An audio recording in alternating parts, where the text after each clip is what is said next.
Hello, welcome back to Drunkview. Tonight we saw Shang-Chi and the Legend of the Ten Rings. Connor, what is the plot of Shang-Chi? Shang-Chi is about Shang-Chi, who is the son of the real Mandarin, not the fake Mandarin from Iron Man 3. And he basically goes on a quest to find his sister, who is being hunted along with himself by his dad, who runs an organization called the Ten Rings. And the reason it's called this is because he has a magical weapon called the Ten Rings, which are 10 rings. Yep. And they basically find their father, and their father shows them the way to Fairyland with all the special Pokemon characters. And then they fight big dragons. So Aiden, what did you think of Shang-Chi and the Legend of the Ten Rings? Well, Shang-Chi is interesting. There were parts where it won me over and parts where it lost me. First off, the elephant in the room, Aquafina. She's not as bad in this movie as in Rhea. That's about all I have to say. I don't have anything nice to say about her. It's just less obnoxious this time around. As for everything else, I do think generally action was better choreographed than in most Marvel movies, which is nice. Some of the action was pretty good. It's held back a little by having to have a fucking ton of CGI because this is a Marvel movie. I would have preferred it was more authentic to Chinese filmmaking in that there was not bad CGI everywhere. Well, wait, that's authentic to modern Chinese filmmaking. True. Bad CGI everywhere. I would have preferred it be Early 90s Jackie Chan, where he just would like throw himself through brick walls and whatever else. like that. That said, some of the action scenes were pretty good. The bus scene really started to win me over on the movie. Unfortunately, the bus scene is also basically the best action in the movie. Well, I felt like the scaffold fight was cool. Scaffolding's not and bad the Street Fighter sequence was nice. Yeah. There's parts. The setting is definitely more interesting than we usually get in Marvel. A lot of this takes place in mystical, ancient Chinese village with weird monsters in it, weird Chinese folk legend creatures. The only other time we've had a setting in a Marvel movie that's not like American City is Wakanda, which is just American City in the middle of Africa. it's a very racist. I mean, Wakanda's racist, right? It's like Detroit, but they have fucking mud stick roofs and dirt roads, even though they have flying cars. It's fucked up. Yeah. It's a little fucked up. Anyway, yeah. So that's a positive. I like the Ten Rings as a weapon thing. They get some creative use out of those because they can be like thrown and bound together, so they're used as whips and to grab things, thrown, shot. So that the sequence where him and his father fight with the Ten Rings is pretty well done as well, even though it is the CGI shitfest. The ending is very bizarre, where it's just two cartoon dragons fighting for like 10 minutes and Aquafina is just there. That said, I enjoyed it for the most part. It's on the more enjoyable end of the Marvel spectrum. Like, it's fun, different. Not that different, but different-ish. Stood out a little more. It's no Iron Man 3 for me, but I did not enjoy myself. So Connor, what'd you think of Shang-Chi? I thought Shang-Chi was one of the shittiest Marvel films there were. Ever was. We're on opposite ends of this one.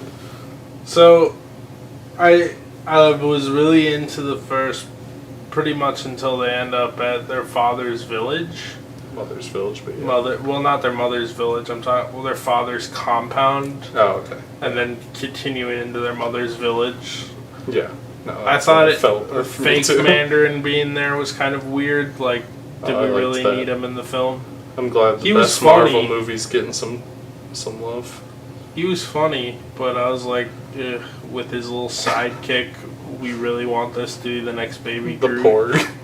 The Porg, essentially. I don't know. I thought where you see it, and you're like, well, there's Disney's failed marketing technique, because I don't think this thing's catching on. It's not going to catch on, but I thought he was funny. The next baby Yoda. Like, it's a shot. It's not really a shot in the dark, even for Disney. They should just be able to tell, like, it ain't it. We shouldn't even try on this one. No. But my problem is, like, the movie starts high octane, constant fight scenes, but also, like, you get to know the characters. Awkwafina and Shang-Chi's dynamic is good enough. Brady, or whatever the fucking character, Brandy, Katie. And Shang-Chi's dynamic is good enough. His dynamic with his sister is really good and makes sense. I actually really like the characters in this movie. The Mandarin's really cool. Yeah. And it's one of the rare instances where, I mean, rarely is the villain in a Marvel movie not a clone protagonist or antagonist to the protagonist. Yeah, but this time it's also reasonable. No, this one isn't a clone at all. But on top of that, like, name one villain that has cool powers in the Marvel movies. You could say Thanos, but all he has is his magic glove that just does whatever, and otherwise he's the Hulk but purple. Yeah, no. That's like his main thing. They got like way more creative than average with the villain is super creative, but I just thought the movie got super fucking boring for me once it got to this point, and for some reason, like, it does, but the fairy tale lands, it just kind of felt like, I mean, maybe it's weird to say, like, it feels like almost like with the two big dragons fighting, it felt almost like beyond the logic of the universe. That's where I started checking out when the dragons showed up. I was basically like, once they get to Fairy Tale Land, I was checking out, and the whole part at his dad's compound is exposition. The Fairy Tale Land, really killer 45 minutes, and then it starts to really lose me. The small animals in the Fairy Tale Land didn't bother me. It's when the big ass giant kaiju dragons showed up and started fighting each other that I was like. Even like seeing Shang-Chi doesn't even do Iron anything. Man 3, and here's what bothered me about Iron Man 3's Mandarin. Yeah, but here's what bothers me about the Iron Man 3 Mandarin showing up. You got this character from one of the more grounded Marvel films, relatively, and then all of a sudden he's talking to a and I know he was a bit of a fucking I know he was a bit of a fucking meme after he turned out to be the fake Mandarin. And that was funny, but he was just like some stoner douchebag. And this one, he's like some sort of weird hippie that talks to fucking a pig thing, a porg character. He basically talks to he's basically a porg wrangler, and I'm like, okay. I don't know. So I mean, and the first like part of the movie felt kind of grounded to me, where I was like, okay, I see where this could go. It could be kind of like a cool, like, martial arts. I would have just preferred, like, this family dynamic story not having unfolded in magical fairy tale land, because that's where it kind of lost me. I think there's elements of, like, the family drama that works.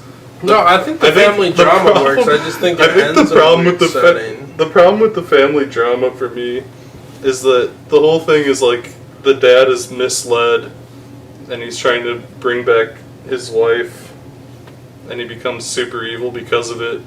And then the resolution is that Shang-Chi beats him up, and then he's like, oh fuck, I was tricked by the giant demon CGI cartoon bat, and then it eats him in like 4 seconds after that. Here's my problem with Shang-Chi. I'll break it down. You got 45 minutes, which is really good for a Marvel movie. And then you got a half hour of some of the most boring bullshit exposition ever put to screen. And then you got 45 minutes of me sitting there in my chair wondering how the fuck we got here. How the fuck did point A end up at point C here? I did not hate the compound stuff as much as you, but the fairy tale land is where I was just I thought the flashbacks were cool. I thought there was a lot of cool stuff, but I just thought tonally the movie was really messy, just because like it didn't stick to a consistent tone throughout. Is it a grounded martial arts film? No. Somewhat grounded martial arts film. Is it a fantasy fucking Monkey King martial arts film? What does it want to be? Does it want to be police story, or does it want to be Forbidden Kingdom? Should have been Rush Hour 2. It was at times. At times it was. They stole the bamboo scene. They stole the bamboo scene. Yeah, I mean, and the thing is too, I look at a character like, spoiler alert, Captain Marvel shows up at the post-credits scene, and I see that weird character, and I'm horribly repulsed. But I thought Captain Marvel. Here's the fucked up thing: the Captain Marvel movie overall is more consistent than this one. I have in its tone and its feeling, and it tells a more coherent story overall. I want to rant about the first post-credits. I hate Captain Marvel as a character. I think these are some of the better characters in the... The first post-credits scene is so fucking funny.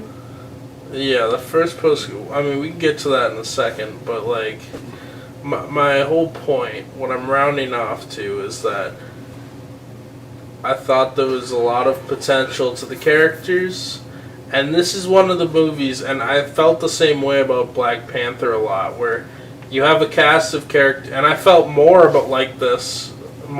this way about this movie than Black Panther, but I feel like you have a cast of characters that have a lot of potential to be interesting, and going forward in like a second movie could be really cool. But I just felt like this movie kind of lost it in like the third act for me, to the point where I was like, this is just like not a good movie, to be honest. But I feel like if you make a sequel, focus in on the sister-brother dynamic, because I thought Shang-Chi and his sister were both pretty interesting characters. She's evil, so that's just going to be the next movie. Well, that's the next movie, so I feel like that might be infinitely more interesting, because you don't have to fuck around in fairy tale land. Your mother left us these perfectly fitted superhero suits to give you Shang-Chi. Of course she did. Awkwafina becomes the world's greatest archer in like 4 hours. At age 8, when your mother died, your mother knew. Wait, well, so she's your like a wizard or something. From the future knew like Chinese future wizard. Perfectly fitted dragon scale armor for you. I mean, I just feel like this felt like one of the movies to be... Like, I like my over-the-top Marvel movies when it's like Guardians of the Galaxy or Doctor Strange. But to me, this should have been more like the Captain America or Iron Man movies, where it's more like grounded, relatively. And I just felt like Fairy Tale Land and all that shit just kind of threw me off balance and kind of made it a muddled tone. And also, I think the exposition could have been... I think the movie could have been chopped down to a solid 90 minutes. You can't say that about every movie. I say that about every movie, but, like, you can't tell me, like, you know... The Godfather, chop it down to 90 minutes.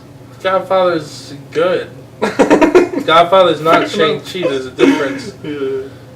I'm just saying, here, okay, maybe not 90 minutes, but keep it to 2 hours, champ. Like, Did we need that final climax to be an hour long? Did we really need that final climax to start and then 45 minutes go by and I'm sitting in my chair still? I would have just... I would have trimmed the finale a bit. I would have cut the dragons out entirely and just have it be Shang-Chi fights his dad and then they reconcile. The dragons... Because that's, like, the emotional core of the movie is that his dad has abandoned the family, and the second the dad decides to do the right thing, he dies.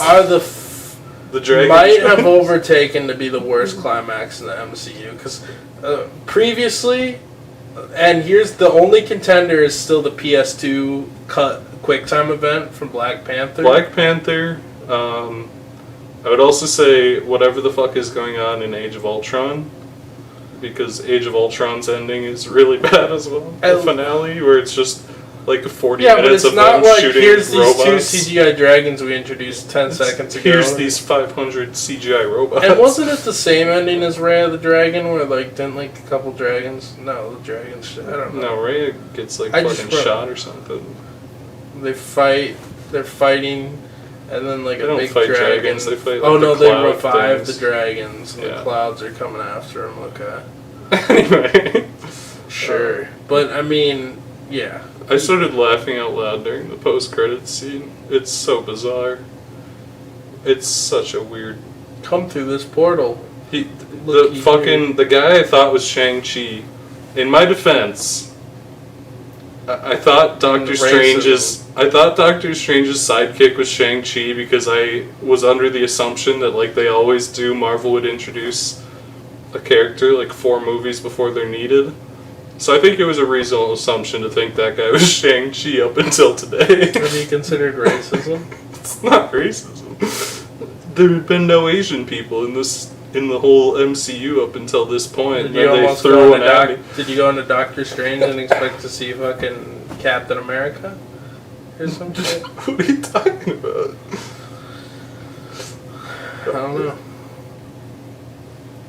But just fucking Doctor Strange's sidekick takes him to the place, and he's analyzing the rings with a supercomputer, and then there's holograms of Brie Larson and Mark Ruffalo, and they're like, "Wow, we don't know what these things are," and there's like there's no like explanation provided. And first off, Mark Ruffalo, the Hulk, is a scientist. Captain Marvel's just like a fucking really, really strong woman. So I don't know what she was brought there for. And then she said it. This is not Kree technology. She gets a hologram space phone call and says, "I have to go save the world," and leaves. And then Mark Ruffalo says, "I guess I'll leave too." And then he just hangs up, and then it's just over. It's just really fucking weird. It's like, I'm sure it's setting some shit up for whatever the fucking goddamn fuck Avengers 18 is going to be, but I don't even understand what it was trying to. I have no idea what it's supposed to mean at this point. I just think it's too expensive to get Samuel L. Jackson to bring people onto the Avengers now, so they're just like, here's it, two random Avengers characters. The 2 cheapest Avengers. It's the same thing with like when Ant-Man came into the Avengers. At the end credit scene of the first Ant-Man, and it was like Anthony Mackie as Falcon. It's like I feel like everybody's contract has some shit where it's like, yes, you get all this money to do your TV show, and or you have to do the petty crossover, but you are required to get paid $50,000 to show up for 15 seconds in Shang-Chi. Anyway, yeah, I thought that was really weird. Yeah. No, it definitely was like weird and was like, okay, here you go. Here's your tie-in to the rest of the universe, just so you remember. Here you go. Here's your little.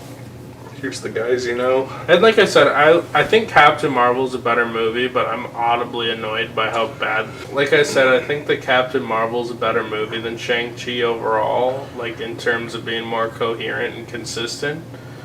But Captain Marvel is such a horrible character. Like, Shang-Chi's actually a character, like, I'm excited for a sequel for. And I think this movie kind of just had the old origin story issue of too many cooks in the kitchen, where not necessarily too many people in the kitchen or studio interference. You have to set up too much bullshit. You gotta set up too much bullshit. You're setting up like 800 characters.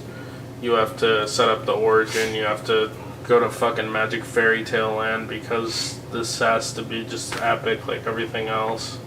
Like, honestly, I feel like part of it was like if Marvel contained their boner and just made like a smaller scale movie about Shang-Chi, probably could have been cool. Like, what if they were like, what if like they had to go on like an adventure to get back their necklaces that were stolen at the start, and then he tries to use them to revive their mom or something, and then they get in a ninja fight with fucking the dad.